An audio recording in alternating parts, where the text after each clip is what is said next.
Hai teman, selamat datang di channel Sekate New. Jangan lupa pada teman-teman untuk like, komen, dan subscribe supaya tidak ketinggalan update dari channel ini.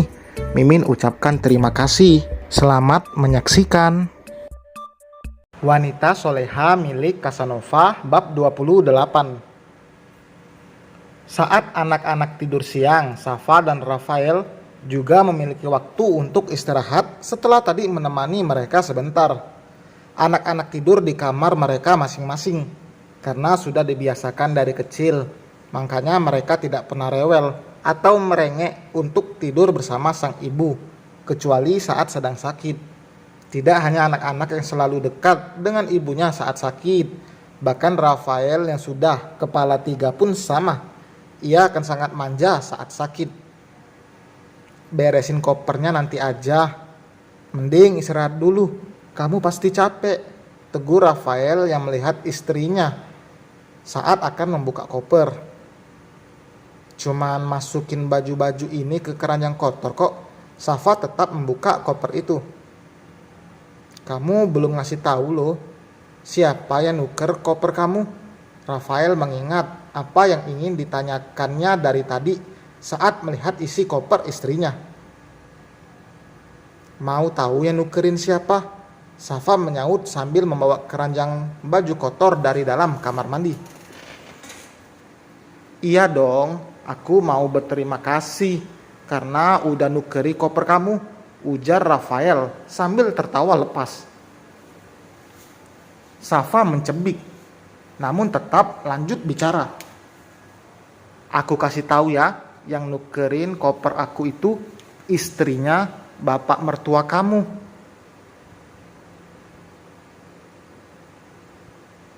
Rafael berpikir keras, istrinya bapak mertua suami kamu. Ia malah mengulang perkataan Safa. Selamat berpikir, aku mau mandi dulu. Safa langsung melengos ke kamar mandi setelah memindahkan semua pakaian kotor termasuk milik suaminya itu. Dengan cepat Safa mengunci pintu kamar mandi agar Rafael tidak bisa masuk. Ia ingin berendam sebentar sebelum nanti istirahat. Setidaknya dengan berendam ia bisa sedikit rileks. Belum lagi nanti anak-anak bangun sudah pasti ada saja keinginan mereka hingga membuat ibunya lelah. Namun Safa jelas sudah terbiasa dengan semua itu. Hanya Rafael yang kini harus membiasakan diri dengan kehidupan barunya sebagai bapak dari 3 orang anak yang sangat aktif dan cerewet. Saat Safa selesai dengan memanjakan diri, ia melihat suaminya itu bahkan tertidur dengan pulas tanpa mengenakan baju, membiarkan bagian atasnya terbuka begitu saja. Sepertinya Safa belum tahu kebiasaan Rafael yang lain. Ia harusnya jangan kaget karena nanti ini yang akan dijumpainya setiap hari. Untung saja pintu kamar sudah terkunci, jadi tidak akan ada yang masuk dan melihat Rafael dalam keadaan seperti ini. Jorok, dia belum mandi lagi, gumam Safa lalu berjalan ke arah lemari. Isi lemari Safa kini sudah lengkap dan sama seperti sebelumnya, bahkan ada lemari baju di sebelahnya. Semua isinya jelas pakaian milik Rafael. Namun hanya separuh saja dibawa karena jika semuanya harus ada ruangan baru yang khusus untuk menaruh semua pakaian dan aksesoris lelaki itu. Safa membaringkan tubuhnya di sebelah Rafael setelah mengenakan pakaian santai. Hari ini ia juga tidak akan lagi pergi kemana-mana karena memang sudah sangat lelah. Anak-anak pun pasti mengerti. Tidak langsung tertidur karena matanya belum mengantuk. Meski tubuhnya terasa lelah, ia hanya menatap dalam diam wajah damai Rafael. Tangannya juga tidak bergerak untuk menyentuh suaminya itu. Safa hanya tidak ingin mengganggu tidur Rafael yang sangat pulas. Bisa terdengar dari dengkuran halus lelaki itu. Capek mikir ya sampai ketiduran. Safa terkekeh geli mengingat apa yang tadi dikatakannya pada Rafael. Habis antar anak-anak aku ada kerjaan, mungkin pulang malam. Bian di rumah ibu aja biar ibu juga ada temennya. Pulang jam berapa?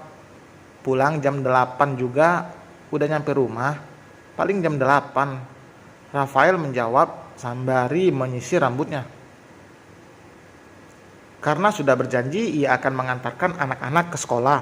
Meski ia sebenarnya sangat sibuk, namun karena tidak ingin mengecewakan, maka Rafael meminta sedikit kelonggaran waktu. Untung saja ia mengenal fotografernya. Biar nanti pulangnya aku yang jemput, sekalian makan siang bareng mereka. Rafael mendekat dan membungkuk hingga wajahnya kini berada tepat di depan Safa. Apa? Masa suaminya nggak disayang dulu sih? Kalau udah keluar dari kamar nggak bisa loh, goda Rafael. Tanpa protes, Safa melayangkan kecupan di pipi Rafael. Namun lelaki itu masih memejamkan matanya. Seolah apa yang diberikan oleh Safa itu masih kurang. Bayi besar ini manja banget ya, celoteh Safa, namun ia tetap melakukan apa yang diinginkan suaminya.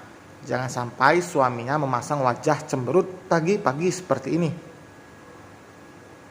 Enggak apa-apa dong manjanya, kan cuma sama kamu doang. Sini peluk dulu, aku bakalan kangen nanti. Rafael merentangkan tangannya menunggu sang istri datang mendekat dan merengkuhnya.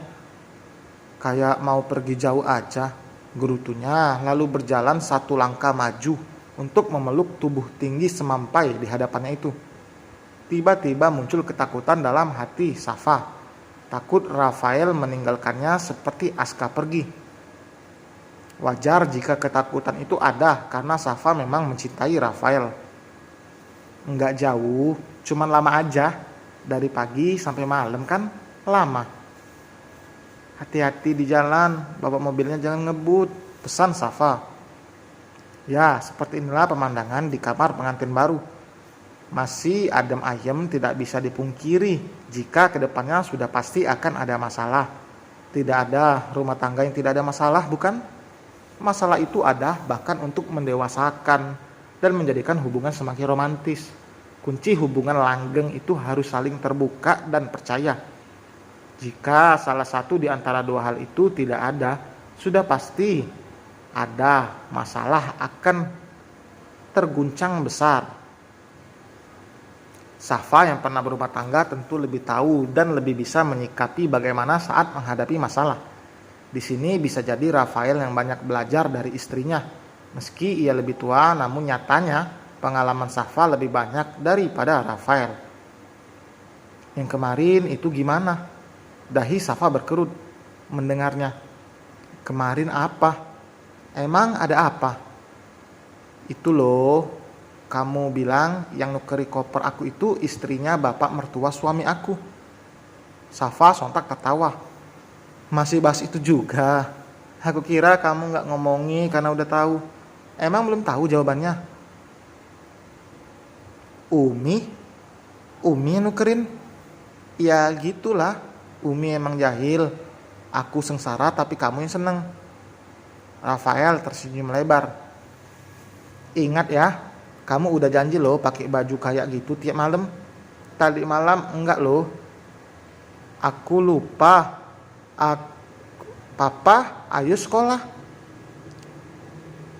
Kelamaan di kamar anak-anak. Jadi protes tuh. Safa melepaskan diri dari pelukan Rafael dan lebih dulu keluar dari kamar. Sebelum ini mereka sudah sarapan. Karena melihat kakak-kakaknya antusias, Bian pun ingin ikut. Pagi-pagi ia sudah memakai kostum buaya yang diberikan oleh Akil. Bian memang terlihat sangat menggemaskan memakai kostum itu. Safa berangkat sendiri ke rumah sakit. Jika Rafael juga mengantarnya, yang ada malah lelaki itu nanti terlambat. Hanya Eni babysitter Bian yang menjaga rumah.